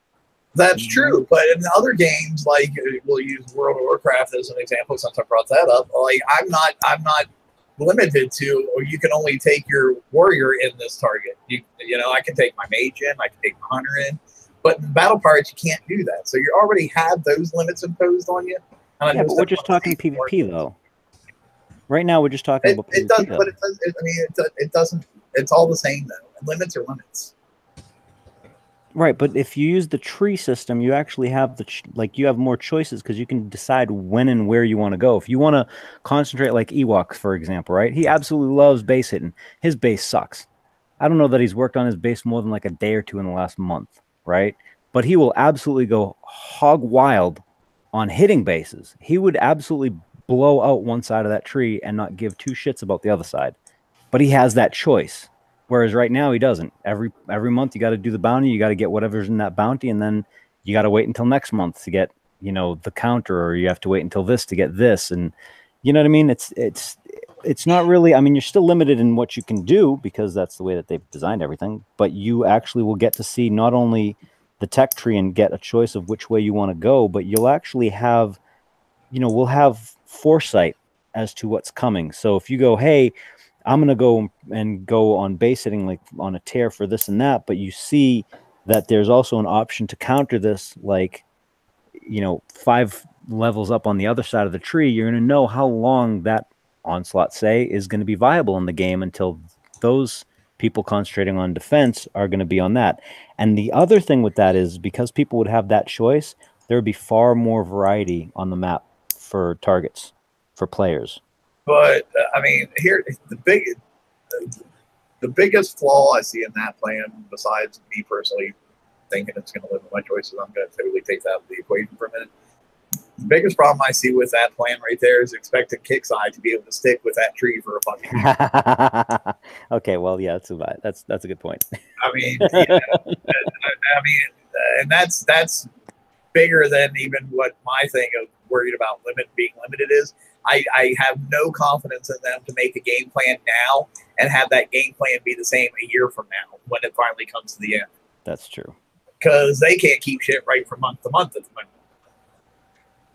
That I can't argue with that, dude. That's cheating. I can't. I mean, there's no counter to that one. I mean, I can counter a lot of crap. That one. Well, I'm gonna have to wrap it up here myself. Okay. Anything else you want to talk about real quick before you go?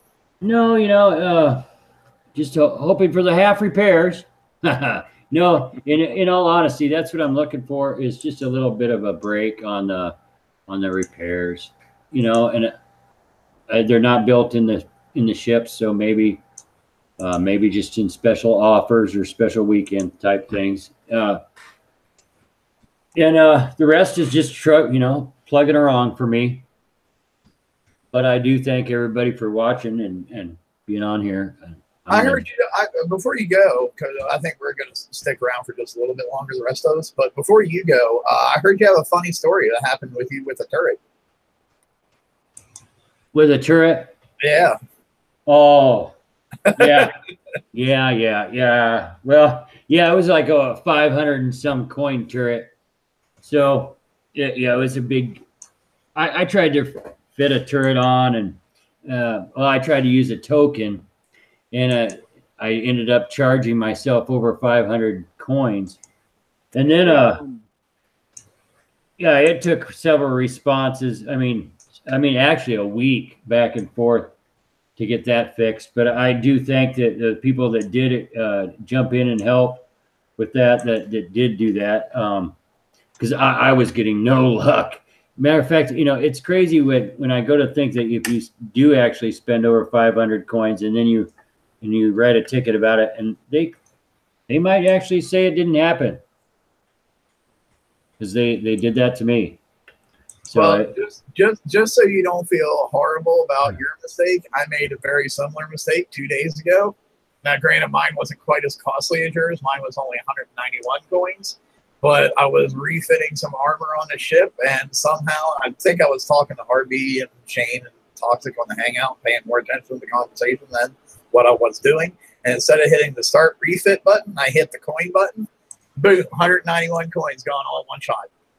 I put a ticket in about that, and I'm still waiting for that to be addressed. So I'll keep updated on what happens there. You haven't gotten a response yet? Nope, have not. Really? Huh. Yeah. Well, I hope it works well for you. It did work out well for me in the long run. I did, so that's what in the long run, it does come through. It's just frustrating until you get there. Yeah. I was hoping it would be resolved before the end of the raid. That way, maybe I could have used a little bit of that to spend on the raid if I chose to. But at this juncture, I'm not sure that's going to happen. Right. No, that'd be nice to have for your raid, but all right. Well, thank you, everybody. Hey, thanks for coming out, Ross. All righty. Have a night. Take it easy, Ross. Good night. Sounds good. See you, Ross. So, Toxic and RB, anything you guys want to talk about? George and I have kind of been doing a lot of rambling tonight, kind of taking over most of the vocalization part of this show. So I want to make sure you guys get your points in. I was trying to cut in, but I couldn't get through. Yeah, it's hard when George and I get started. When RB mentioned the what did he say? Battle Pirates 2.0. Mm-hmm. Now, let's just say Mr. Harbin comes out and says, we can't fix this crap. We have to go to Battle Pirates 2.0. And you will get reimbursed for your base or whatnot in the new game. However, I don't know. It's just a thought of mine. Would you go or not? It depends on what you mean by reimbursed. Like you'll get, I don't know, get a base that's got a couple of boats in it, and maybe get some extra coins so that you can refit it the way you had it, you know, sort of similar in the old game. Just something like that, so that you're a little bit higher up than what the people that just freshly start would be. For me, well, number one, it would have to be more than a little bit higher up than people who freshly started. But even bigger would be my concern that if you couldn't keep this one on track, why should I have any faith that you're going to keep a new one on track? Yep. Because it's not a flash-based game. It'll be on a I quite honestly, it being a flash based game has nothing to do with the bad planning that they have. No. As far as release schedules and amount of damage we take and all that kind of stuff. Flash has nothing to do with that crap. I mean, honestly, you know, when as old as I am, I'm gonna date myself here. So when we design games for like some of my, like to pass certain programming classes, your final is to design like a simple type game, like a breakout game or whatever. But in order to go through the logic of how the games progress, you had to design a text-based game first, right? And you can always bring, or at least this is what they always told us, you can always bring any game back into that kind of thought process to see if your design is sound. And if they can't, it doesn't matter what it's based on, it doesn't matter how good the graphics are or anything else. If you're talking about a strategy game like this, is the design sound or not, doesn't matter what platform. And Mike's right. Like I would be very leery. Like if they killed this one and then tried to open another one, it might just be like time to just go, okay, bye. Right? Especially with the atmosphere that's currently in the game right now. I don't know. I mean, would you, Toxic? I probably would, because I enjoy the game. You know, it's nothing wrong with the game. It's got glitches in it and whatnot. Yeah, but for some reason I still enjoy. Maybe it's just talking to people in the game. I don't know, but yeah, at the moment it's sort of fun still. See, I think you hit on it, man, because I absolutely still love talking shit in comms and talking to people and getting the hate mail and, you know, awesome. You know, a lot of that is still the same old Battle Pirates as it was in 2011. But there's just not as many people as there used to be. If I could transfer this game, the community of this game, to an entire another game, I would leave this game tomorrow. Yeah. The community makes this game more than anything else right now, which should be a warning sign to Kicks. I mean, the community should be something complementary to the game, not, you know, more appealing than the game itself. Yeah, it shouldn't be the basis of the game. It should be a perk of the game.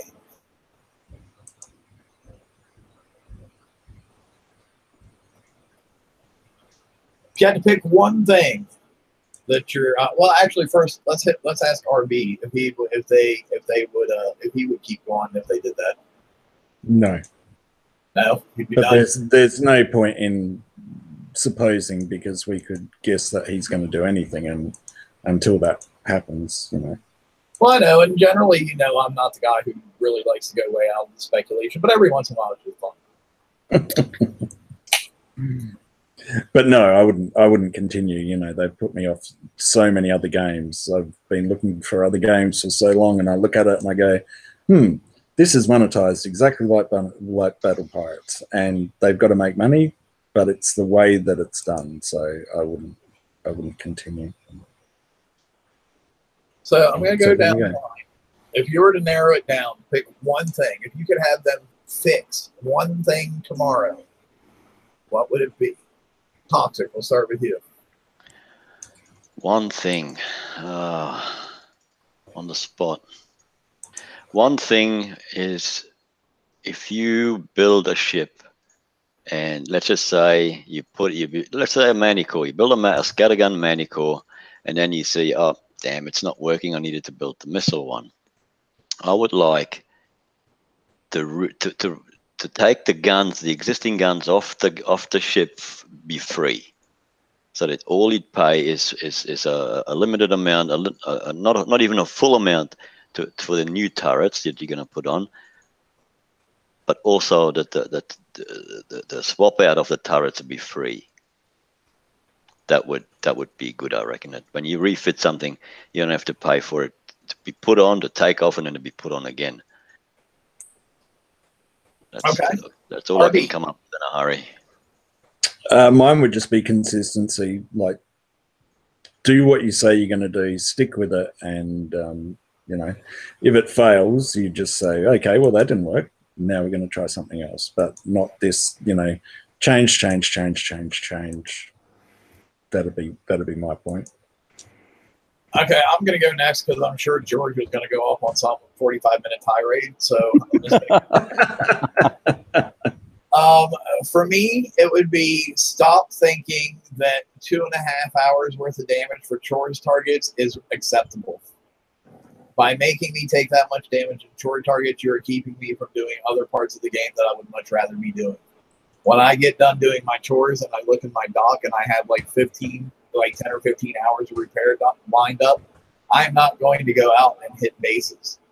Having us have that long of chore repair times does not stimulate PvP, which is very obvious. PvP is really what you're trying to stimulate. So you really need to stop thinking that much damage on chore stuff is acceptable, because it's not. Not if you want me to go out and do other aspects of the game where I would actually spend coin because I'm enjoying myself, not because I refuse to spend coin on chores, so I'm sitting there not doing anything at all for 10 hours at a time. George. I get to pick one thing that they can fix tomorrow, correct? That's the premise here? Yes, sir. You guys are amateurs. This is easy. The complexity of the game. Correct that. That's it. That would solve a whole lot of issues. Complexity of the game. See? You ranted longer than I did, you bastard. That would go back. I guess trying to fix complexity of the game would go back almost to a hard reset, though, huh? I didn't say how. You just asked if any one thing that I could pick that they could fix tomorrow. Complexity of the game. Fix that shit. Well, I was kind of expecting, here's what I would want fixed, and here's how I would do it. Yeah. I think we all were expecting that. You just baffled everyone here. Well, I mean, you know, like if you have a genie, the rest of us not only gave what we would change, but how we would do it. Well, I mean, look, if a genie suddenly appears and you're like, okay, you get 3 wishes, you know, I'm not going to be like, yeah, you know, I want like a Corvette. No, man, give me $1 billion. I can get that shit later on. You got to think big. One thing fixed, complexity of the game. I think of all things, if I had to pick something, like, honestly, that they could actually do, would be communication first and foremost. They're doing so many changes. It's like, you know, Arby said, the consistency is such shit right now. I think really good communication with the community would go a fucking long way, so we're not surprised at shit. And that has to go both ways. They have got to start listening to, like, the forums and the mods and like the players on the pages and stuff, because I'll guarantee you the majority of the players are not okay with 3.5 hours of damage for an S set. I'm sorry. I can guarantee that. Because I still take a lot of time talking to a lot of fucking players. I'm not just giving my fucking opinion. You know, it's a collective opinion when I come up with something, and 3.5 hours is not fucking acceptable to I mean, there's a handful of players I know that it's acceptable to. I've talked to them, I've heard their opinions, but that is certainly not a representative type of opinion for the vast majority of the community. Yeah, I mean, you know, I'll just use an example. Say there's 22,000 people participating in this raid. The people who 6 coins to do a set is acceptable to is probably 200 of those 20,000. I don't even know if it's that many. I was actually going on the heavy side, just so nobody could be like, well, you think they're more than that, you know? So. Can you do that again? How'd that go? That's how I imagine all those little trolls sound while they're typing away at their keyboards. Well, I was going to say that earlier when you were talking about that, George, because, you know, when you look at like the prices of the offers and stuff like that, and, you know, your expectation doesn't match, and like this isn't a criticism, it's just the way it is. It's your expectation is your expectation. Other people, other players, you know, there are probably people out there that are stoked that they only had to pay $50 or they only had to pay $100. You know, Yep. when you look at the prices of the offers that are on, you know, there is no way in heaven and earth that I would ever pay these prices. Yet somebody does. Somebody always will blitz the utter crap out of the score on the first day and get, you know, 1 billion points just because their penis is small. So there's people out there paying that money. And I think, you know, the small minority, when we're saying 200 players, is that really small minority. And they're going, you know, rub their hands, chuckling glee, ha ha ha, look at all this other money we're getting from all these other suckers because we make things complicated, because we don't communicate. We don't have to, because we're raking it in. So we're always going to have that struggle and that battle. See, and I really hope, like, I might be an optimist, but I really hope that whoever is making those types of decisions is not that stupid that they think like that, because that is one hell of a way to destroy a company. Agreed. I'll say, if nothing else, I have learned in my 47 years on this planet is never underestimate the ability of people to be stupid. Okay. And I think that's probably a great place to close this one out. But just before we do that, just if you just think that if your company doesn't make money, would you still be in business? And we are saying, oh, how can they make money? Blah, blah, this. Obviously they do. Because they're still here and they're still, you know, trying to build a game that works. Well, something to always keep in mind, too, is that the money Kickside brings in isn't just from us. You know, they come up with a new idea and they get a ton of investors to put money in that idea. So technically, we are not their only source of revenue. There's definitely. You know, because what was it, just last year they came up with an AI marketing thing that there was several, like, I think like 5 big companies that invested up to, what was 20 it? million. 12 million or 20 million? 20 million. 20 million. I knew it was. But like, so we're not their only source of income. So a lot of times they might not necessarily be making money off of us, but they don't care because they pulled in $20 million off these 5 companies. Yeah, that could be true, but you know, I'm just saying the lights are still on, and you know. So and at the end of the day, if all the players quit, then they can file bankruptcy, and any debt that they have incurred just goes away.